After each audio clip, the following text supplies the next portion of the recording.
Roadmap to Victory is sponsored by the R&R family of companies.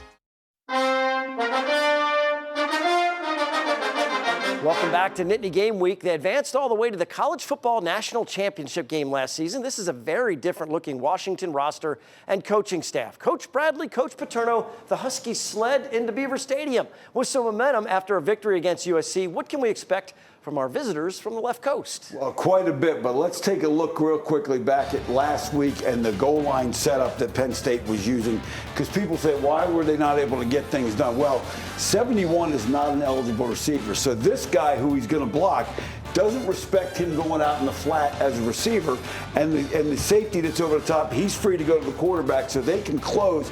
And you'll see, well, we'll show you both plays, where he comes in motion on second and third down, and he never really even touches anybody, and they just commit inside, and they're not worried about the outside. And that's kind of how you got in the fourth down. But you look for Penn State to probably change some of those things up as they go when they do that going forward in the rest of the season. Now, let's take a look at Washington. A couple things you need to know. West Coasters, you'll hear people talk at UW, that's University of Washington. Offensive coordinator Brendan Carroll, defensive coordinator Steve Belichick. If you think those are familiar names, they are the son of Pete Carroll and Bill Belichick.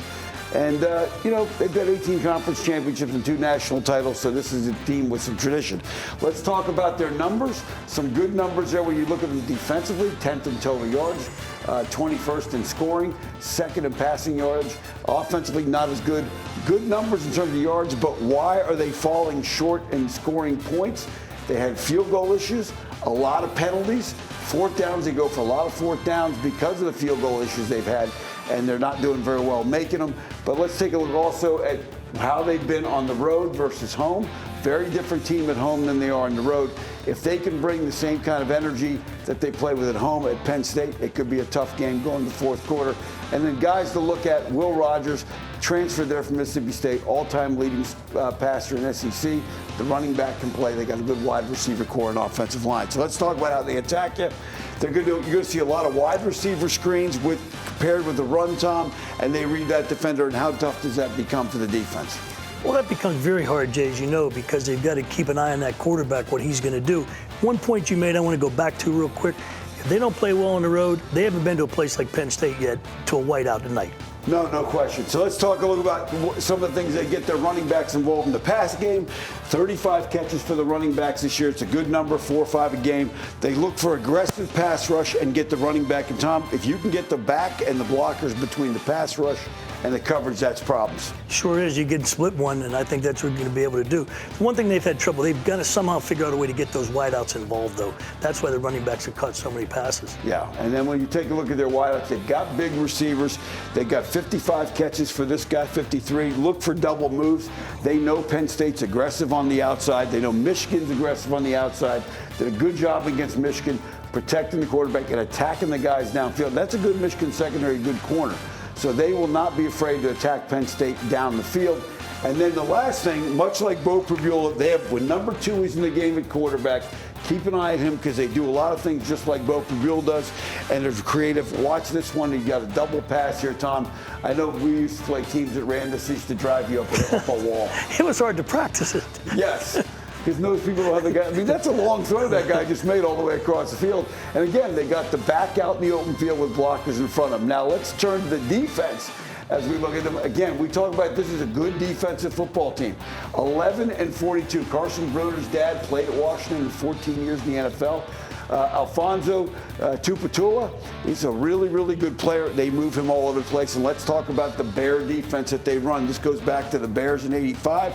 11 lines up here, 42's here. And again, this is a defense that sets up well against Penn State because they're going to put a guy right over your tight end, jam him up, and funnel him. So Penn State's wide receivers got to make some big plays. And that's what we talked about. The receivers have got to get involved in this game because they're not going to let the tight end beat them. Yep, and the quarterback run game could be a factor, and that may be a call for both Prabula to get involved.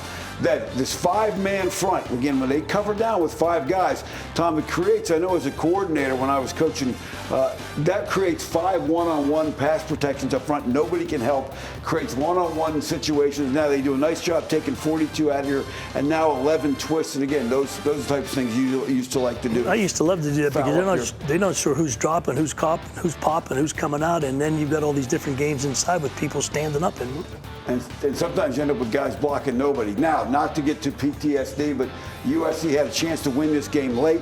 They got a 4th and goal. Again, they covered down all the way, and because they put one more guy in there than you can block, they freeze the linebackers up, and he'll do a great job bringing him in the gap. 42's here to clean up, and they do a good job, and they stuff this, and they win the game and beat USC again. If they bring that energy that they have at home to the road game this week, which will be tough against Penn State, this could be a 4th quarter game for the Nittany Lions.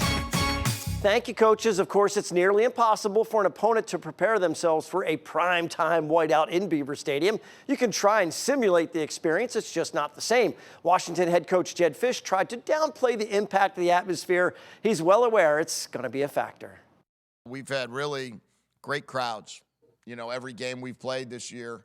Iowa was sold out. Indiana was sold out.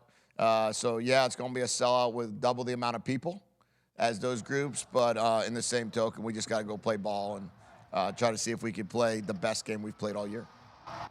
What Coach Fisch didn't say is that his team lost by double digits at both Iowa and Indiana and are winless on the road this season. The Nittany Lions are listed as a 2-touchdown favorite in the game. We wanted more insight into the Huskies, so we asked Washington grad Emily Campagno to return as an Impact interview guest this season. She agreed and is actually going to be at the whiteout. We'll talk with the former NFL cheerleader and current Fox News host when Nittany Game Week returns.